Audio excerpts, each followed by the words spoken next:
It was a cold night, and the leaves that had fallen from the tree piled up at the entrance of the house, while Claire clutched the hot cup of tea between her trembling hands. The kitchen was silent, except for the sound of the kettle still releasing a stream of steam. The decision had been made. Divorce was imminent. Claire sighed, trying to hold back the tears that threatened to fall.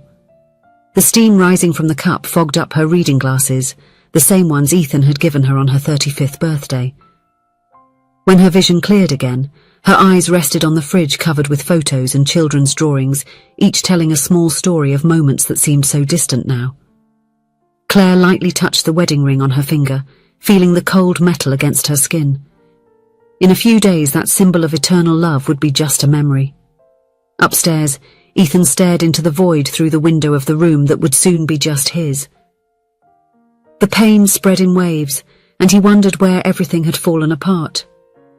He remembered when Claire smiled at him while preparing dinner, when her arms were a refuge, not a burden.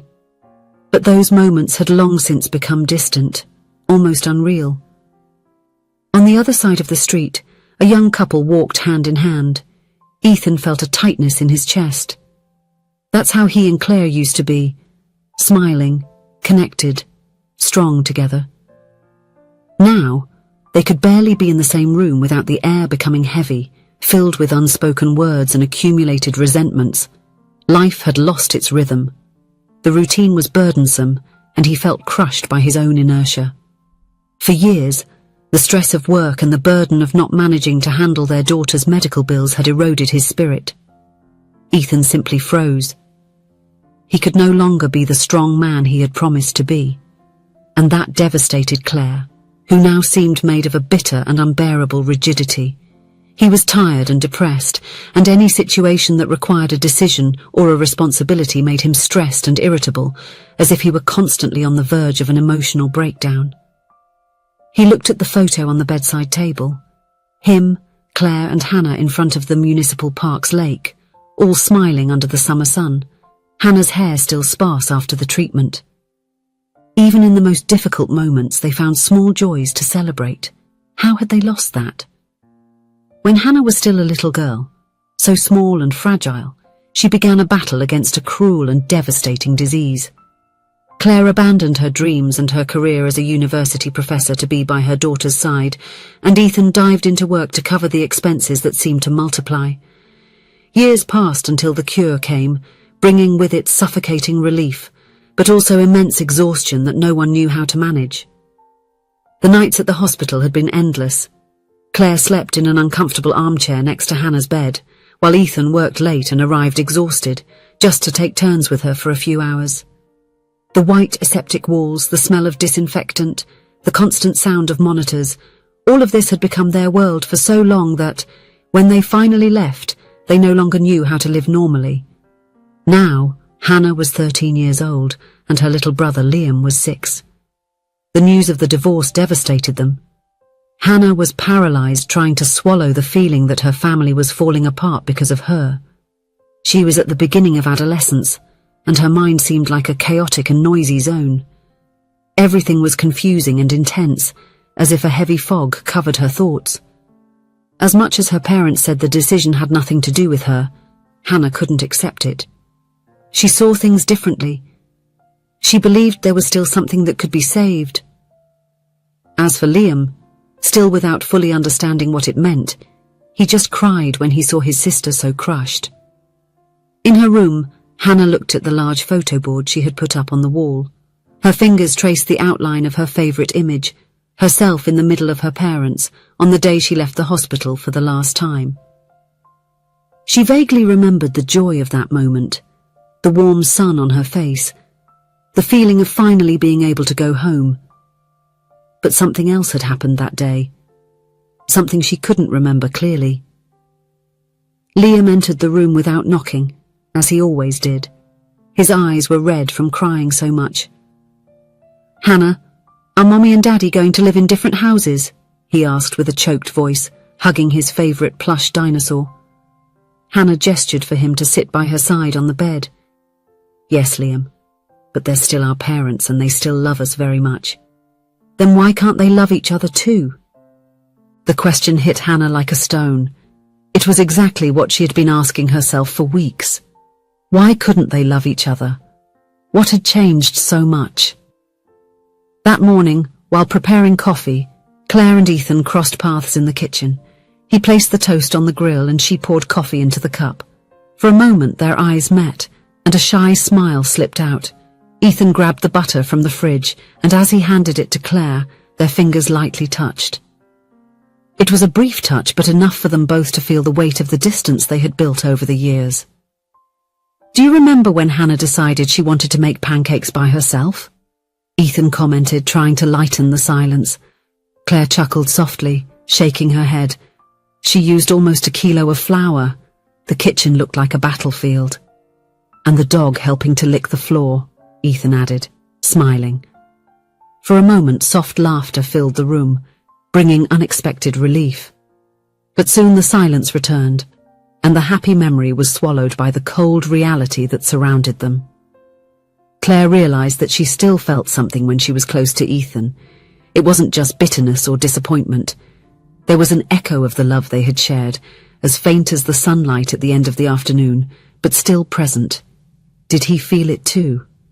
She wanted to ask, but the words were stuck in her throat. Ethan washed his cup in the sink, watching Claire out of the corner of his eye.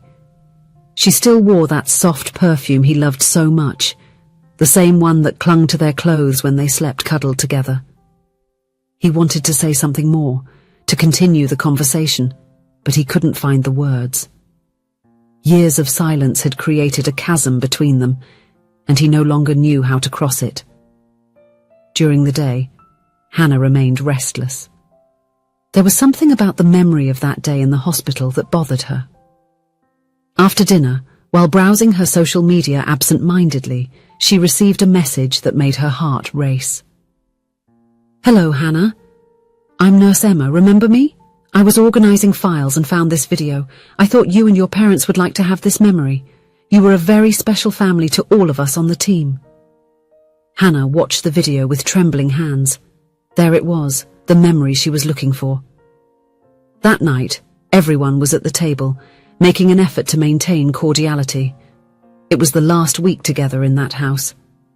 Ethan tried to start a conversation about Liam's school, while Claire disguised her sad look.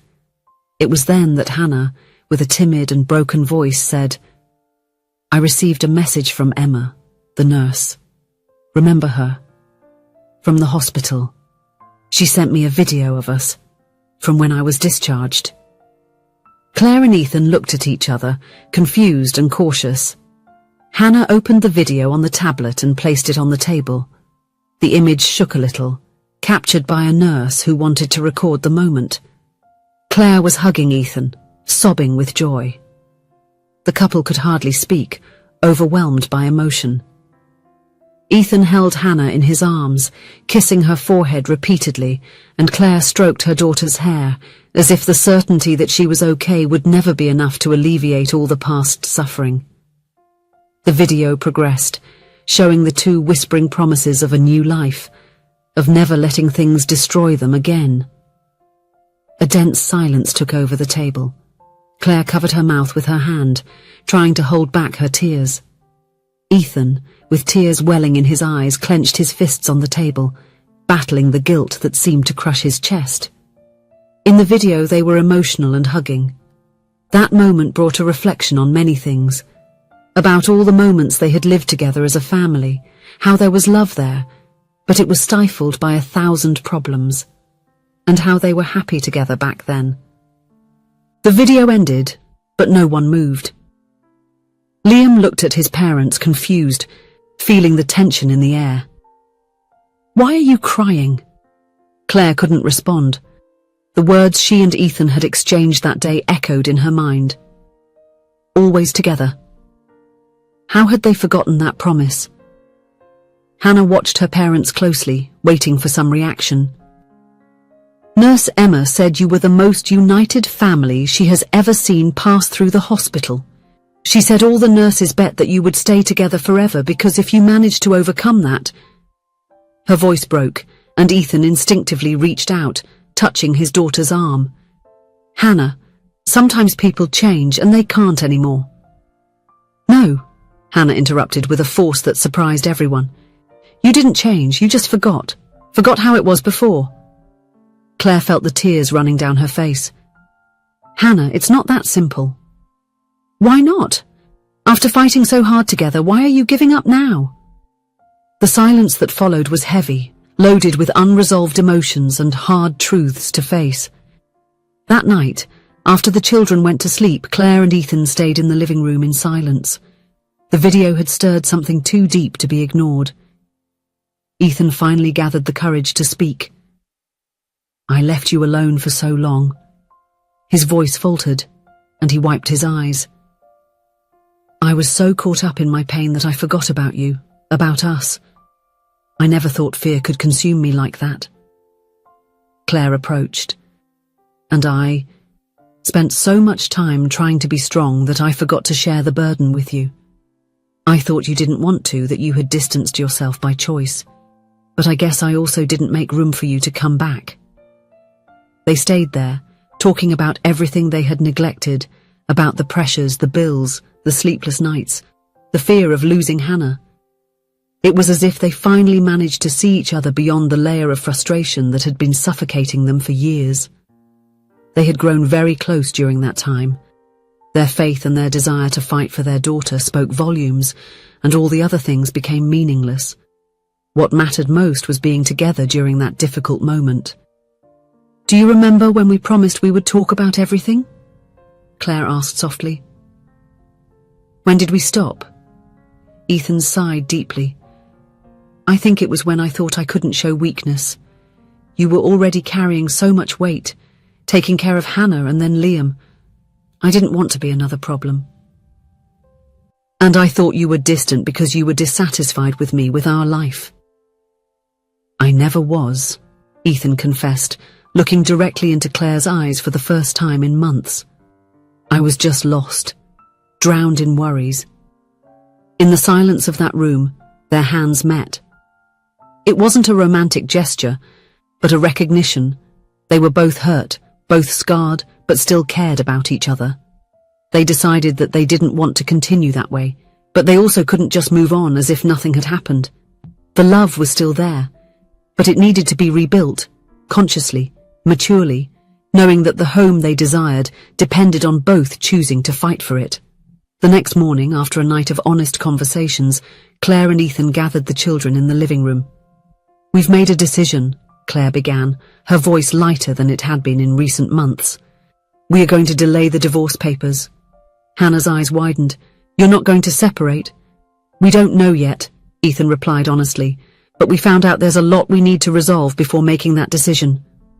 Liam jumped for joy, not fully understanding the situation, but happy to see his parents sitting side by side, without the tension of recent times. From that day on, they started couples therapy and learned to share their pains and challenges instead of facing them alone. It wouldn't be easy, but they were willing to build a new story, one that reflected not only the love that had once united them, but also the strength they had to overcome what seemed impossible. In the following weeks, small changes began to happen. Claire returned to painting, a hobby she had abandoned years ago. Ethan resumed the morning walks he loved so much. Together, they established a routine of nighttime conversations after the children slept, talking about their days, their fears, their hopes. 6 months later, Hannah noticed her parents dancing in the kitchen while they prepared dinner, something she hadn't seen in years. It wasn't an extravagant display of affection, just a simple moment of connection. Claire laughed as Ethan hummed off-key, twirling her among the pots and pans. A healthy home begins with emotionally healthy people, and Claire and Ethan decided to be pillars for each other, not just for the children but for themselves. After all, life is not just about surviving, it's about finding happiness, even amid the chaos. If you enjoyed the story, please leave a comment with a rating from 1 to 5 to show how much you liked it. Also, watch the video that is now appearing on your screen. See you soon.